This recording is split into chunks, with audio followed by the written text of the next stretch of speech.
there, how are you doing? Trust you're doing great. I am doing great, and I'm excited, as always, to come your way with the baby doctor.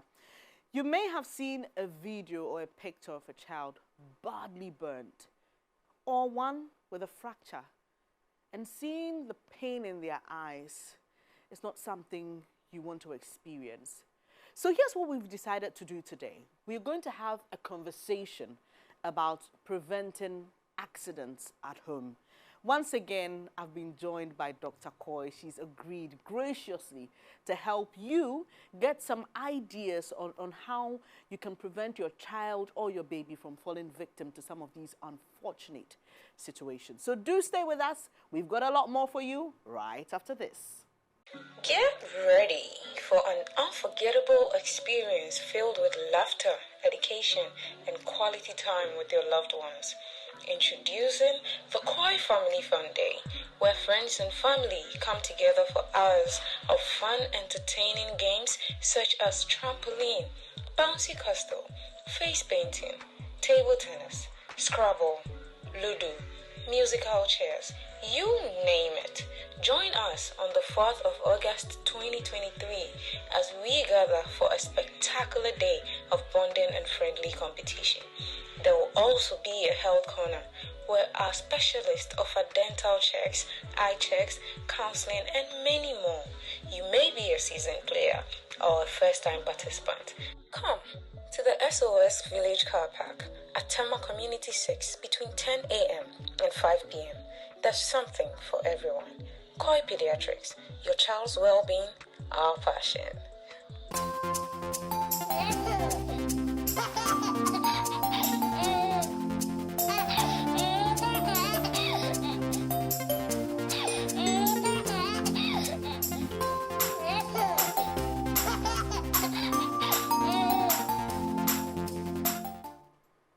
Hello there. Thank you so much for staying on the Baby Doctor. Here's what I want you to do today, especially for me.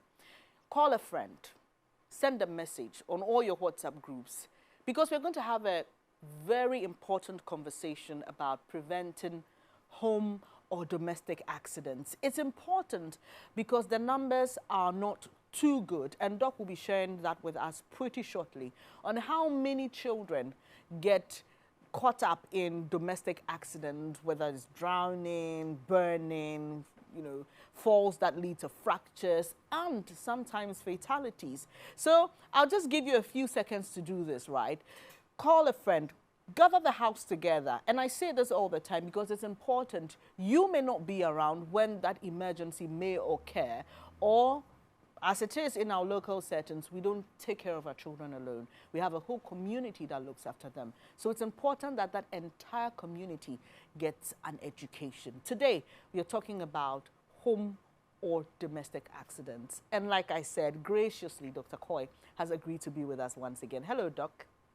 Hello, Benny. I love your red. Thank you. We are calling everybody to order. Because we are going to talk about home accidents. It's important. Yeah. Right. What are the statistics telling us? How often does this occur? Interestingly, I think over the past decade, the proportion of patients with home accidents in the big hospitals are increasing. And I actually saw a study that was done in Kumasi in just 2021. And out of 1,000 children, about 593 had one home accident or another. And so we are looking at about more than 50% of children under 5 getting involved in one home accident or the other. And that is worrying.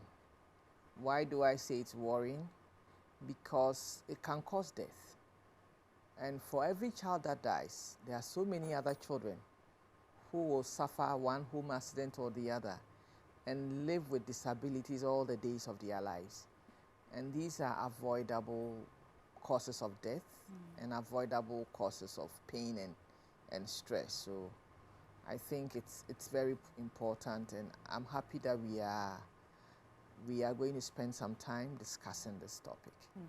Doc, let's start from the most common that we record in our hospitals in Ghana? And what are usually the scenarios that lead to them? Okay, so I think if I'm going by the studies around and ranking, the commonest are falls, children falling from heights. Okay, and that starts from when they are babies. So I think let me just go through the sequence of, or the rate at which they occur, and then we can discuss them one after the other. So first on the list is falls, and then next on the list are cuts and lacerations. Lacerations are deep cuts that we need to sew, and then the small cuts that sometimes they go holding your knife the wrong way, or the favorite is our blade. They discover your blade, and I don't know what they think blade. So they hold it, and then there's a cut, yes. And then burns. Burns. I'm sure every one of us has one experience with burns, be it hot water that poured on the child, or a child that had soup pouring on him, something with burns, or holding an electrical, gadget or something that burned, yes. And then also violence. So some children are caught up in one violent incident or the other, and they get hurt, be it through beating or being caught in a fight between parents or whatever. Yes, and then also we are looking at accidental poisoning. Poisoning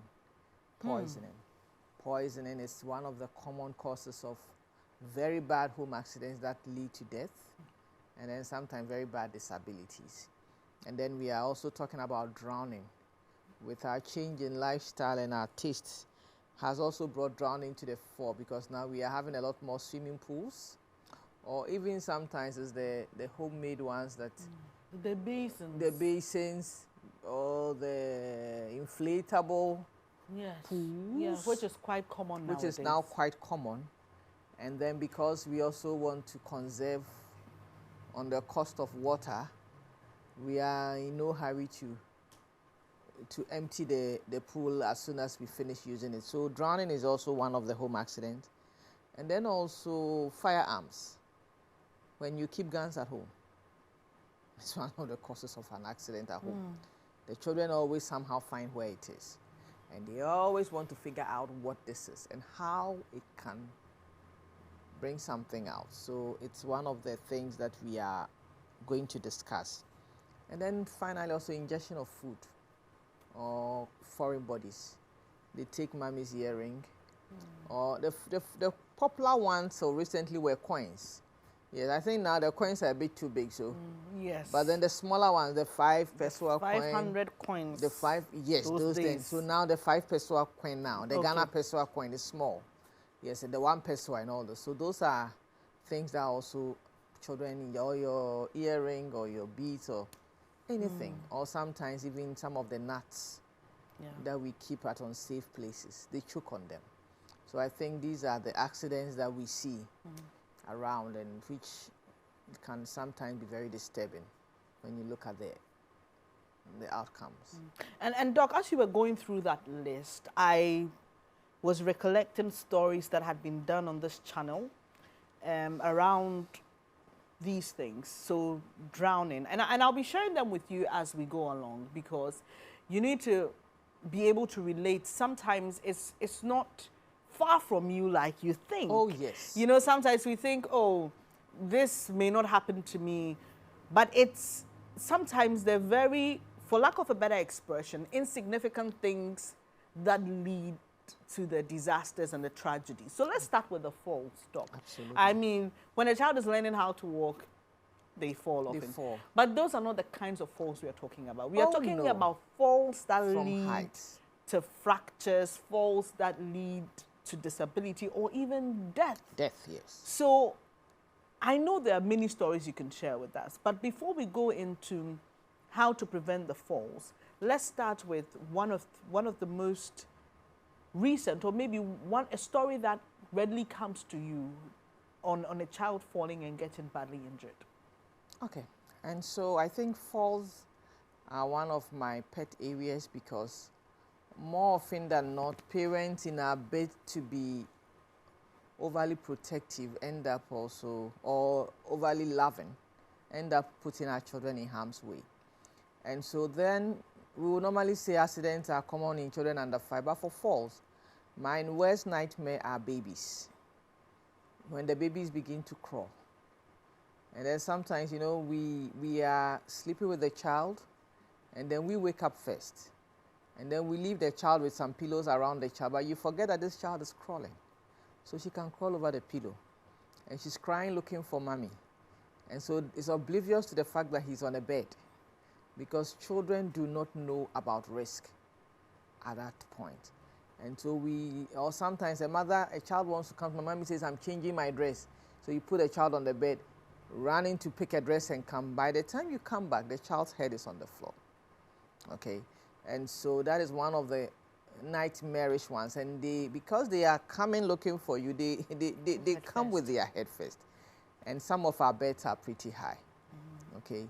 And so it's one of the falls that I am quite worried about. And I must say, many people get lucky, but sometimes the mental torture you go through before you are reassured that all is fine, it's not worth the investment. So my advice to mothers, always keep that child on the floor. And I have a philosophy. If your child is not in the cot and both parents are not beside the child, please move the child onto a mattress on the floor. The distance from the mattress to the floor is so short. A cold floor doesn't cause harm, but the height. So that's because I've seen a health worker lose a child before, because the child, she came from work, she thought she was not sterile enough to take her baby, so wanted to remove her unsterile clothes.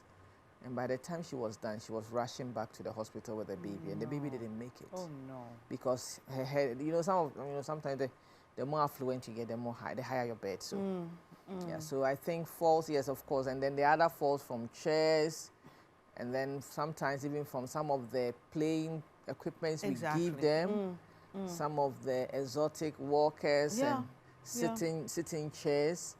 Yes, and if that child is a baby and it's all wobbly and wriggly, they can topple over.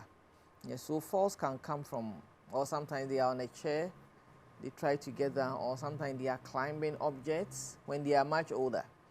Sometimes they can actually pile up things and they don't realize that the one beneath is not as stable as the one on top. He climbs and then down we come tumbling with everything. Kids are so adventurous. Sometimes I wonder where they get that instinct for adventure from.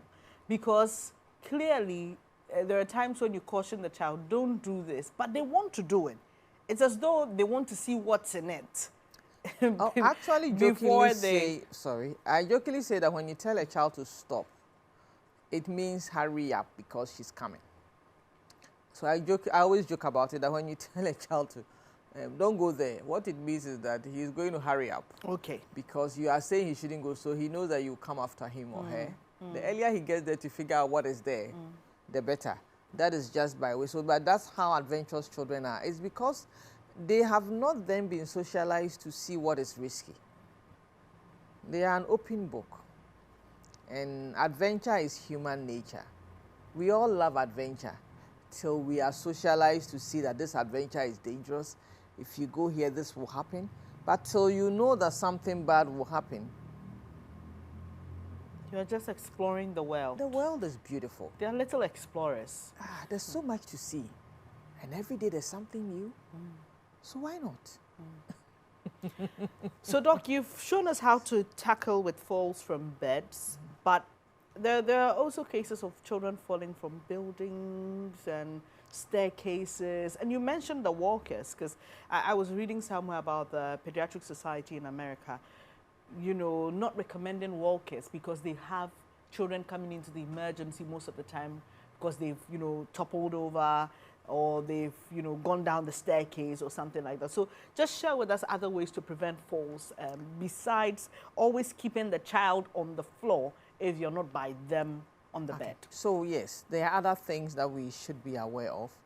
For example, if you are in a story building, then you should have balustrades, and the balustrades should not be so wide apart. They should be such that no child can fit in. If you have stairs, you should have a lockable gate across the stairs that a child cannot open. It's a must.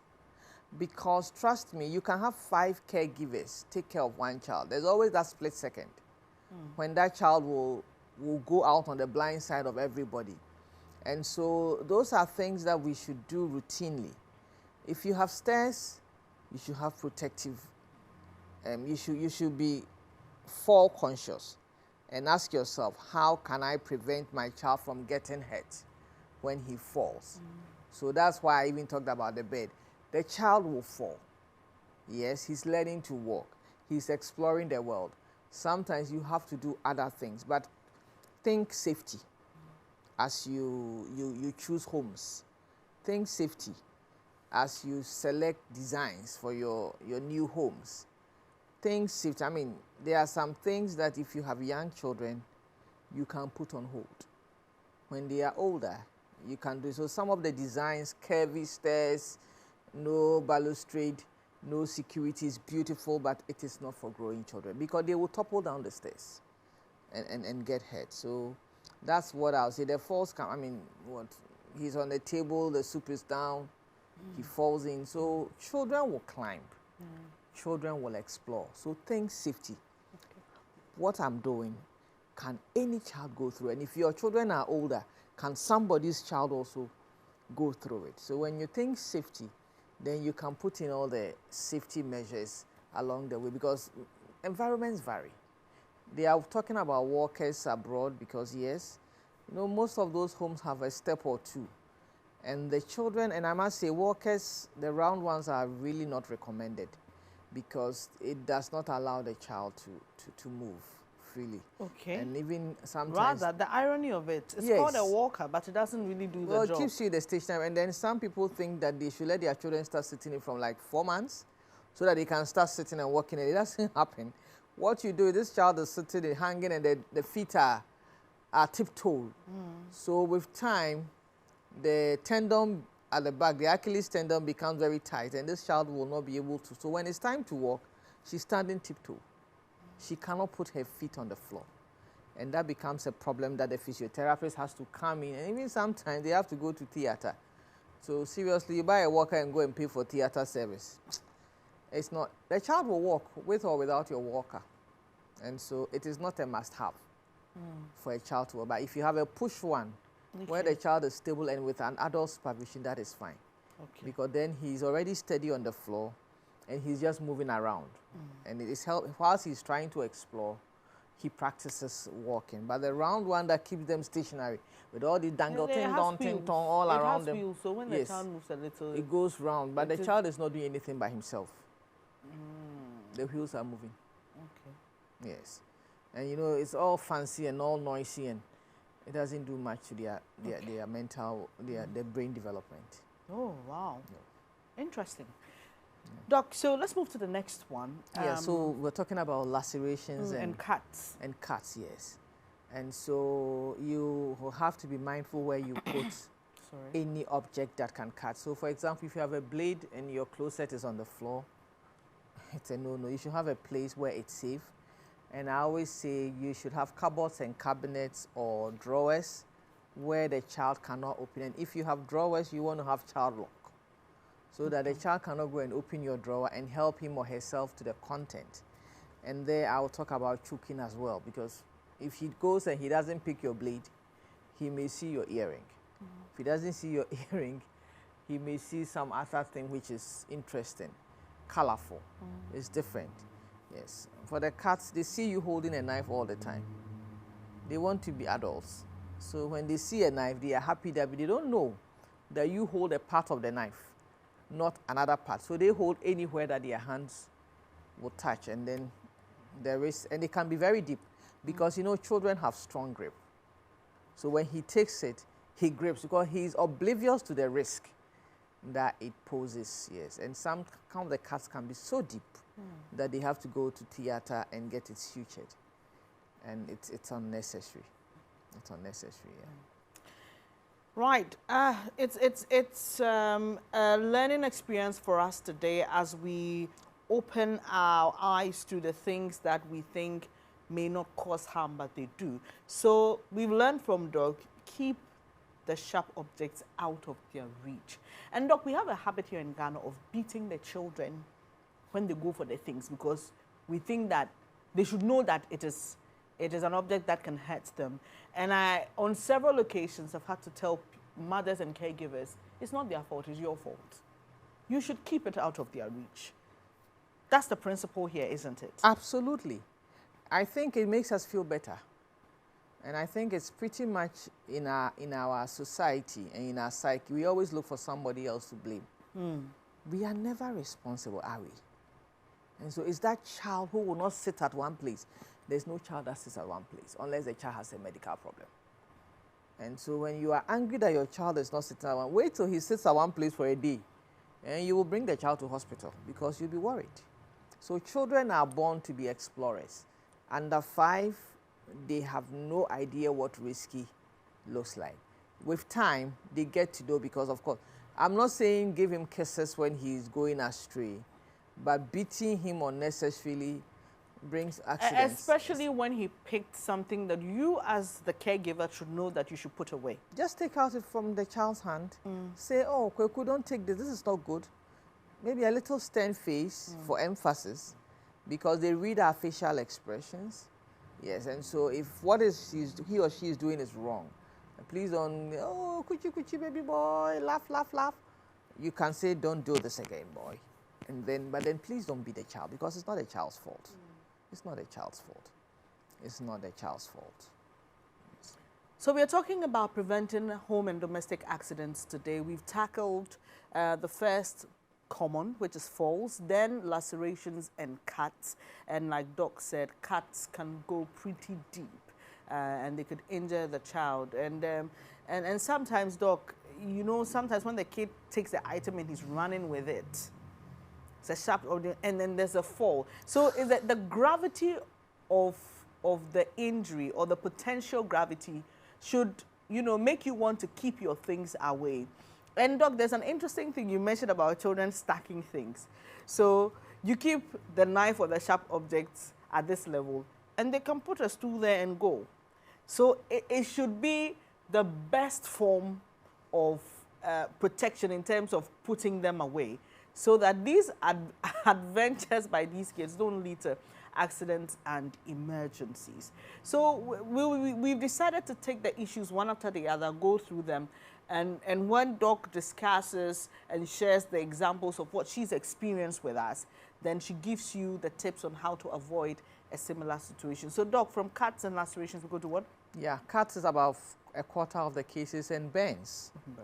Burns is about 12–15% of home accidents, yes. And burns can be terrible. It ranges from a little burn of the finger or the little toe, or a little splash with a few sweet-looking swellings, blisters on the body that you just put some Vaseline on it, and by the following day, the blister burst, is raw, 3 days is gone. And then sometimes it can be terrible. Having a whole limb in a hot water, or water pouring on the child, or a child sitting in hot water or hot soup, or sometimes a child going slips and falls, and the whole pot pours on the whole body. And so we see all sorts of burn injuries. And more often than not, it is because an adult left a hot food or water or something in a place and left the child unattended. Yes. I always say, when you are taking water to go and bath a child, please don't put it in an open container and expect the child not to run and come and give you a hug. Because the child may be coming because he's happy to see you, totally oblivious to the fact that you are carrying something dangerous. And so we should just be mindful. And what stops you from diluting the water a bit before you transport it from the kitchen to the bathroom? Okay. And what stops you from having cold water in the bucket before you turn on the hot tap? Because at the end of the day, you are trying to get lukewarm water. It can start from warm to cold, to lukewarm, or it can start from cold to lukewarm. The end point is lukewarm. And so look for a safer starting point, okay? And then we also notice that the accidents tend to happen in places where everything is enclosed. So your kitchen, you are in a beautiful kitchen, you have your counter, but you leave the hot object at the tip and the child is stretching and then he pulls whatever down. But if it's possible, don't cook at a place where the children are all over the place. Okay. If you have an opportunity to cook outside and it's safe, you can do that when the children are indoors. And you don't leave a child unattended in the kitchen or at your cooking place because he's likely to explore. Even the fire is attractive. It's colorful. Yeah. You see blue, you see yellow, Orange. you see orange. I mean, like, What's that? what's that? This world doesn't have and they are moving, you know, they are not even steady. The flames and the wind blows. It's amazing. This is a new toy. Let me go and hold it. So sometimes you see them just putting their finger there and they have this pincer grab. They are going to catch The fire. the beautiful thing. You know it's fire. He does not know it's fire. So those are some of the things we get the burns and burns can be devastating. It deforms. And sometimes you have children who lose limbs because of the kind of burns they get. And the time you spend in hospital as a parent and the emotional pain you go through seeing your child cry every time they dress them, it's not worth it. And we should try as much as possible. Please don't put a pot of soup under the table and say, Kweku, don't go there. Kweku will go and find out why you say he shouldn't go there. And so whenever you are cooking or holding a hot object, think safety. Can I put it on the last burner, which is so far away from the child? Yes. So that there's no way Kweku can get that far. Can I close the kitchen door after myself when I'm done cooking the hot objects so that Kweku does not sneak in there to explore? So those are little things that if we do, can we tell our housekeeper that never carry the hot water to the bathroom? If anything at all, bring the lukewarm water and then pour the hot water in it. Yes. Or if you are carrying hot water, then it should be in a closed container. So that even if I bump into you, it's secured. You won't spill it on me. That's fine. If your kettle is able to contain water and for that reason you are carrying a kettle, that is acceptable. But we just have to think safety. Okay. Think safety. Right. There's a tip somebody shared. I want your expert advice on that. So she says when her children were growing up, in order to avoid them touching the hot iron, she heated it up a bit and said, bring your hand. Tap. How does it feel? It's hot. Okay. The children never came close to the iron.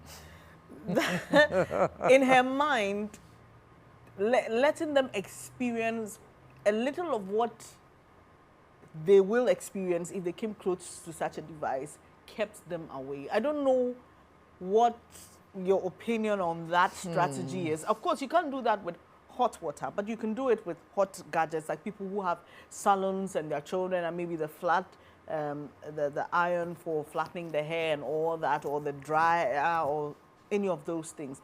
Is that something that you know, is it a helpful way of training the children to stay away? It's bordering on child abuse. So well, we bring up our children in different ways. It depends on their age. It depends on how inquisitive they have been around this iron. And so, but then I think giving them that kind of education may also be dangerous. What if he decides to punish his brother the next day with the iron? And That's so he decides to give it, or he's teaching his brother what mommy taught him, but he doesn't know mommy just heated it a little. And so he decides to heat it well and pa. So I think we can find more interesting ways. But you know your children best, and sometimes methods that we use vary because of the personalities that we have in our homes. Okay. Right. So we've done cuts, we've done falls, we've done burns, and the next one is? Poisoning. That one. Poisoning. I have a lot of questions on that. You're watching The Baby Doctor with me, Bernice Abubeidulansa. When we come back, Dr. Koy will be sharing with us how to prevent home accidents. We will be giving you details on poisoning, on drowning, on firearms, and a lot more. Do stay. Get ready for an unforgettable experience filled with laughter, education, and quality time with your loved ones. Introducing the Koi Family Fun Day, where friends and family come together for hours of fun, entertaining games such as trampoline, bouncy castle, face painting, table tennis, Scrabble, Ludo, musical chairs, you name it. Join us on the 4th of August 2023 as we gather for a spectacular day of bonding and friendly competition. There will also be a health corner where our specialists offer dental checks, eye checks, counseling, and many more. You may be a seasoned player or a first-time participant. Come to the SOS Village Car Park at Tema Community 6 between 10 a.m. and 5 p.m. There's something for everyone. Koi Pediatrics, your child's well-being, our passion.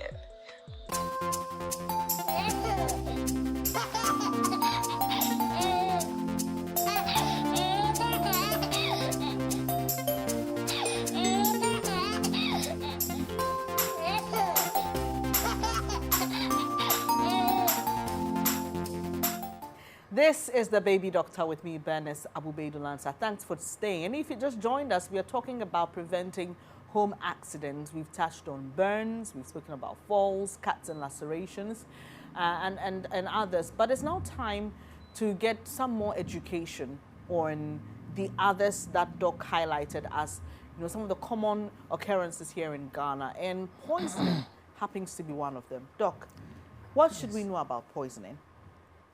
Poisoning here is often the child taking a chemical that is not meant to be taken, or even taking, paracetamol. If you leave it, I just recently had a boy who just went to finish the whole bottle and went to mommy and said, I finished all. Yeah, and it cost them 3 days in hospital. Yeah, so anything that you take in excess that can harm you is a poison.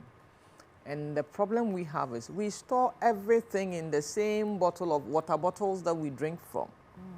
And I don't know what is about our drinking bottles and children. They are fascinated by it. There are children who will not drink from even their own cup. They want to drink from that water bottle. That probably is what we introduce them to, so they're used to it. They see us drinking them all the time.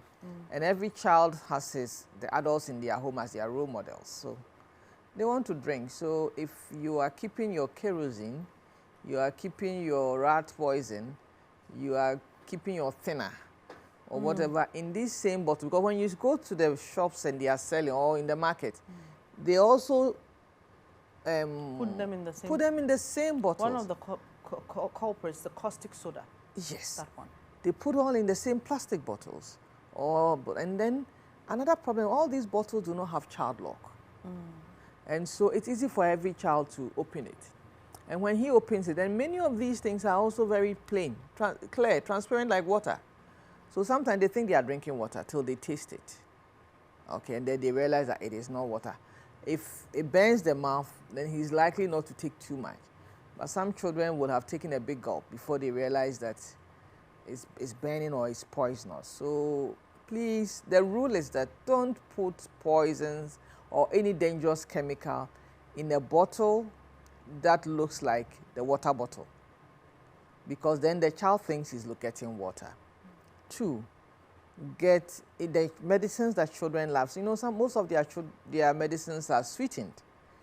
So paracetamol can be very sweet, depending on which brand you buy, the multivitamin, whatever. So if it's so sweet, then he wants more. And if it's not in a child-friendly lock, then he's going to likely he will be able to open it and serve. And he doesn't know it's 5 mils at a time. So he can take 200 mils at a time. And that is a problem. So if you have these medications, they cannot be in the drawers below. They have to be up. And I always say, not just in the top locker. The locker should have a child lock. That's what we don't do well in Ghana. Oh, I put it up there. I don't know how he got there. There's a chair. He stood on the chair. But if he stood on the chair and he got there, he could not open the door. He will have to come down. There will be no issue. So we also, yes, we try and put them up, but we have to acquire the habit of locking and taking the key off. If you don't have a child lock it with a regular lock and keep the key far away from the cabinet so that there's no access. And Doc, thankfully nowadays we have some of these safety objects, even the edge of your tables. You know, sometimes they can be quite problematic for children who are learning to walk when they tip off and they hit the edge. So you have all these edge protectors, you have these locks. I've seen some that come in a complete set. I'm sure if you visit your regular baby shop and find out, you may find one or two. So, which is true. And I totally agree with you that we must begin to be more conscious of child safety. Yes. Doc, we'll treat first aid in detail on another day, but because we're talking about poisoning, let me bring the palm oil story. The palm oil. I mean, growing up, I had heard it so many times, and if I had come into a situation like that, it would have been the first thing I would have gone for. You're told that if a child ingests any poisonous substance, and parazone happens to be one of the basic culprits, they tell you just give the child palm oil. I don't know where that came from, but is that something we should be doing? Please, no. See how I raise my voice? No. We cause more harm with the palm oil than the poison would have caused in the child without our intervention. And sometimes it's interesting to see the man or the pride with which we yes, say it. The strongest and fastest person in the family coming, and everybody is smeared in palm oil. And you are wondering what is this? Because what we do is we try to induce vomiting. Please, when a child drinks poison, don't induce vomiting. Because when you induce vomiting, the parazones and the kerosene, then it goes, when he's vomiting, then sometimes they aspirate. That's, they take in the poison into their lungs, and then we have a bigger problem. So when you drink kerosene on its own, you don't have difficulty in breathing. They only come with difficulty in breathing when we have induced vomiting and forced the kerosene into their lungs. And sometimes we'd kill them that way. Yes. And so when a child takes poison, some of the poisons will be neutralized with milk. He can have milk. If it cannot be neutralized with milk, just give him water. A lot of water, and move to the hospital. If he doesn't want to drink the water, please don't force the water down his throat. Move to the hospital. Because sometimes it has bent the throat, so he will just take a sip, but he's in pain, so he doesn't want to drink. When you force the water down or you force him to bring the poison out, because that's our commitment. We should get it out of him. We should get it out of him. The hospitals have a better way of getting the poison out. So the earlier you get to the hospital, the better. But please don't induce vomiting. Never use palm oil, no matter what. There's no medicinal value in pushing palm oil down the throat of poor children. They are already traumatized enough, so don't add to their trauma with your home therapy. Milk you can give, water you can give. Anything short of that, please, it's not necessary. If you think he's in pain and you want to give paracetamol, you can actually do the suppository, so that you don't go and add to the problem up there. If he's ready to tolerate oral, fine, but if not, please, leave the child alone and take and then always carry the container or the reservoir with you, because sometimes what is on the container is what informs the health worker what to do as to give us an antidote. And look, this is, I mean, with the assumption that it is a well-labeled container, even because you know, because like you mentioned earlier, some of these are stored in water bottles. They don't come with any information, no content information. But some of these things that are gotten from elsewhere, like those that are packaged outside this country, you clearly see even the warnings and all the detailed information you need on what to do, even if some, you know, it goes into the child's eye, when to go to the doctor. But we have a big problem with packaging, like you mentioned. Yeah, so one, you know what is in the container. 2, carry it no matter what, because Bring it along. if you have no clue, at least it can be sent to the laboratory. Good. And the laboratory would inform the health workers what the active components are. So if they tell you this is acidic, you quickly know how to help this child. Good. If they tell you it's alkaline, you know what to do. So it is still important to carry the medication along, because if you don't know, we can't fault you for not knowing, but at least you should let us know what it is so that we can tell what it is and then know how best to help your child. Sometimes we even get the chemical poison out, but there's a better way of doing it, not this home palm oil method. That one, please, let's stop. Please, our mothers and our grandmothers, we've learned something Sometimes today. the fun part is they even wait and send for the palm oil, waste time to bring the palm oil, administer it before they set come off to to the hospital. What kind of time wasting is that? Every minute counts.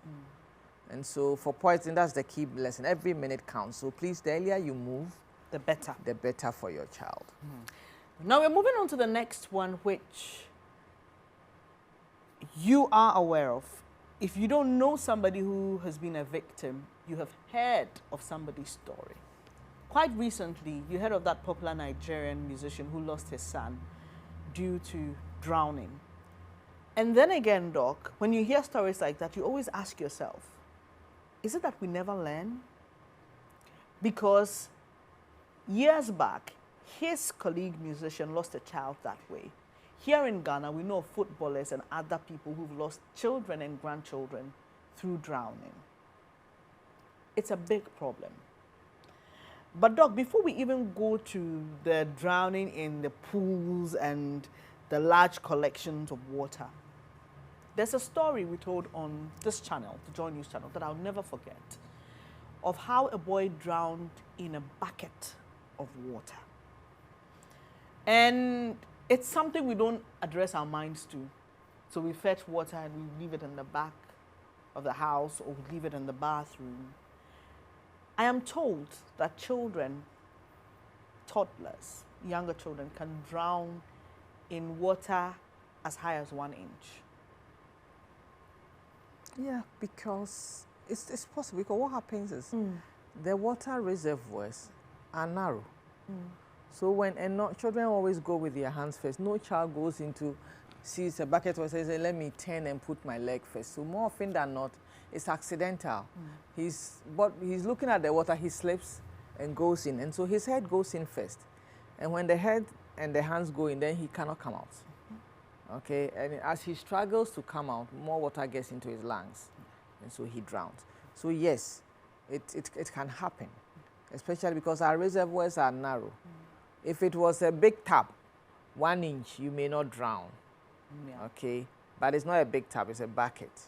Okay, yes. And let me just say this, and because I've been doing this for some time, I'm not a doctor. I'm not giving you medical information. I'm just sharing something I've learned. That the drowning has nothing to do with the quantum of water the child is immersed in, but it is about what goes into their lungs. Absolutely. So, like we're talking about buckets now, don't think that, oh, buckets, dear. Sure. It is not the amount of water the child enters. It is how much of it enters his lungs. Yes. That is what the drowning actually is. Yes. Anna, doctor. Yes. Anna. What pass it? Thank you. Because the drowning is that water has gone to the place where air should be and it's displaced the air. And so there's no more air. And when you don't have air to breathe, your brain dies. Because if you don't have air to breathe, you have no oxygen.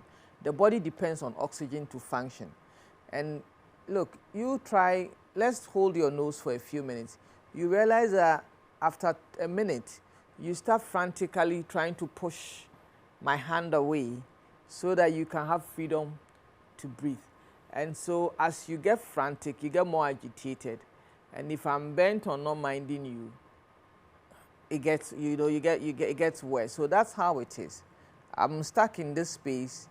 I can't get air, and I don't know how to get out, and I get more agitated, and so my body needs more, and I keep drinking in breathing in the water. Yes, and so yes, drowning has become a topical issue now because many of us I mean, when we were growing up, pools you saw in a few hotels, and then sometimes in movies. And then you dreamt of how when you grew up and you became rich, you will have a house with a pool. So that is, but then now there's this whole thing. So as God blesses us and we put up homes, we think all our dreams can be achieved. And so we come up with all these things. It's not bad to have a swimming pool, but you should always know that when you have a swimming pool with children, there's the risk. And there's always that fine day, one day when somebody forgot to lock the fence. But you should have a fence that is locked. But there's always that day somebody forgot to lock the fence. I know a story like that. And it's opened, or they are having a kids' party, and all the children are indoors cutting a cake, and one child sneaks out and and then nobody sees this child because everybody is singing happy birthday, and this child spoils the party. Or parents are having a chat, and then one little toddler sneaks out, and the caretaker says she was also going to the washroom. There's always that time. And so as much as possible, if you really don't need pools when you have young children, please, please, please. And then make sure that you take out the water whenever you are not using them. Yes, if you cannot be emptying your pool as often as it should be emptied, then maybe you are not ready to have one. So buy time, because it's expensive to maintain it. It's expensive to have the water. As soon as you finish using it, you should empty, because you have children in the house. It happens all the time. And then you should always have a fence. I mean, the fence with the lock is a must. And please, it should be sometimes there can be a child lock, the latch, where as soon as you bang it, it closes. It's better. But sometimes we put a padlock and a little croc. Yes, you know, yes. When I say croc, you know what I'm talking about. I know. Yes. I just said that for emphasis because that was the old one. And then we just shift. You just shift and you think, and then yes. You think it's locked enough. It's locked. And there's a thing that has, also been introduced, which is the actual pool cover. So I have a couple of friends who said, look, when I heard of this person's incident, I drained my pool and wait till I got a pool cover. So this is where they spread something over the entire surface of the pool, so that just in case you forget to lock it, at least there's a second. So it's almost like a three-step security measure, so that the child is good. safe. So if the child jumps onto the pool cover, he won't get in. No. Fine. But then just make sure that when you finish swimming and you get a call, in fact, you are in the pool and you get a call, and you get out to pick the call, and the call requires you to come into the house and do something. A business call, and you are just going to grab a phone number for the partner, and your toddler decides that, okay, let me go and try daddy's tricks. So there's always that. So please be aware. Safety is the word. If you get a call and you are in a pool, make sure that your pool cover is there, the lock is there, all the 3 layers have been started before you go, because it can happen. And then I must add that every parent, if you have a pool in your house, everybody should know how to swim. I was just about to ask that. So you train the children along, at least it could help them until somebody realizes that they are not there to be saved. But Doc, we need to move to the next one quickly, which is the ingesting of foreign objects, and that we see that a lot. You spoke about the coins earlier, and sometimes these things lead to choking. Like I said, we'll treat first aid on another day. We've already established the rules of keeping the objects away, but because we're having the discussion, just throw in just a few tips on how to deal with a child that is choking. Okay. So for choking children, it's an emergency. It's an emergency. So sometimes you can't say, I'm not carrying the choking child to the hospital. Yes, so you should know what to do. There are 2 methods. If it's a little child, we slap the back. There's a way of doing it. You will see pictures of it.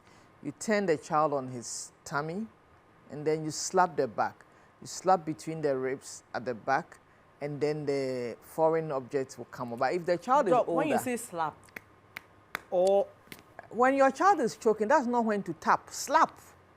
because Okay. you want the body to vibrate and force the foreign object out, okay? Because if you tap gently, the object may not come out. And I think if I hit hard and it comes out, I can console he's already traumatized from the choking, so he will even feel Hit. your hits, yes. I'm not saying fracture his ribs. Yeah. But But it then should be quite forceful. it should be forceful, yes. You use your palm, not your fingers, to hit the back, and then it will come out, as you will see in the picture. And then if they are older, you stand behind them, put your 2 hands under in the tummy, under the ribs. Okay. Yes. And then you push them towards you. So this way. Yes, you push them towards you. Okay. You push them towards you, and then the foreign body will just come out. And so it will come out with a force. Because as you push your hand up, you apply a lot of force to the abdomen. And so when you do that, then the pressure pushes because he was swallowing and he's choking. So, the airway and the eating gut are next door neighbors. In fact, there's a common area. Yeah, so when you do that, then normally the food is choking the common area. And so when you do that, then it comes out. Right. So that is what I would say. Everybody should know. In fact, you should practice it at home. Now there are YouTube videos and things. Use the babies, the dolls. Chobi. You have your chobi, yes. Use your chobi, and when your child is older, use him or her to practice, like a game. You are not going to do it so hard, but you want to get the technique right, so that whenever there is an emergency, you know what to do. Otherwise, you will get confused. Right. Yes. So, and Doc, like I said, you realize that most of the time we panic because we don't know what to do. But when we have the knowledge on how to deal with the situation, we are more calm and relaxed. Finally, Doc, the firearms. Again, stories come to mind of even teenagers using firearms and ending up killing. And there's a story of one who killed a sibling. They were toddlers and they were just playing. So as we wrap up the conversation, just tell us a bit on that and how to prevent that. Okay, so whenever you have a gun, a pistol, whatever you have, and you have children at home, you should know that they are at risk. The best thing to do is to keep them away from the child. And please never cock your gun or pistol. And don't put the bullets next to where the pistol is. If my child finds an empty pistol, okay, and doesn't know where the bullets are, he can cock it. And if he doesn't cock it, then he cannot fire. Because they always try and figure out what is happening. So please, if you want to keep firearms, I think you should get trained. When you are well trained, they teach you how to keep it safe. And then you go through, it's just like the swimming pool. It is not a status symbol. And sometimes you say, oh, it's for security. Look, even when the thieves come and you're under pressure, you forget how to fire. You may end up firing towards yourself. And so if you are not trained to keep firearms, don't be quick to acquire one, because it may cost you a lot of pain. Thank you so much, Doc, for doing this. And like I said, this is a very important subject. If there's nothing you take away from this conversation, this is what you should remember. These are stuff you should not forget. Always, always keep your child in your eye view, right? But because we are human beings and we cannot do that all the time, you want to be sure that all the safety measures are there. So like Doc has suggested to us, keep the sharp objects away. Always have a lock on the staircase. It's important. You need to invest in these things. And you know, it's better to invest in them than to invest in taking care of a child who may be left with a disability for the rest of their lives. So why don't you invest in that small gates that prevents them from going down the stairs? Why don't you invest in that security that prevents them from opening the kitchen cabinets on their own? Why don't you invest in that pool cover or that fence? It's better than allowing your child to drown or to hurt themselves. There are more tips for you. Do watch them. We'll be back. Home accidents. 1. Home accidents can be fatal, so it is best to prevent their occurrence. 2. Do not keep chemicals and medicines in water bottles. 3. Keep medicines in locked cupboards out of reach of children. 4. Think about the safety of your child when deciding on your home setup. 5. Have a fully stocked first aid kit within reach and learn accident-specific first aid. Hello, do you have any questions for your baby doctor? Send a video or text to 0557 456 211. Would love to hear from you. Thank you so much for joining us on this edition of The Baby Doctor. I am grateful that you make time to do so. And here's what I'd like for you to do. When we started, I asked you to call your friends and everybody, you know, because this is community learning is important for all of us. But you can get onto our Facebook page and share the link. Use it as status and let's get more people in this campaign of protecting our children and keeping them safe in our spaces. I'd like to say a very big thank you to Dr. Coy. Doc, thank you so much for joining us to do this. Thank you. Dr. Coy runs 2 hospitals, Coy Pediatrics in Community 6 in Tema and Community 25. You can find her with a simple Google search, Coy, C-O-Y Pediatrics. They're 24-hour facility. Walk in there, book an appointment, whatever it is, just see Dr. Coy. She's lovely. She loves the kids, eh?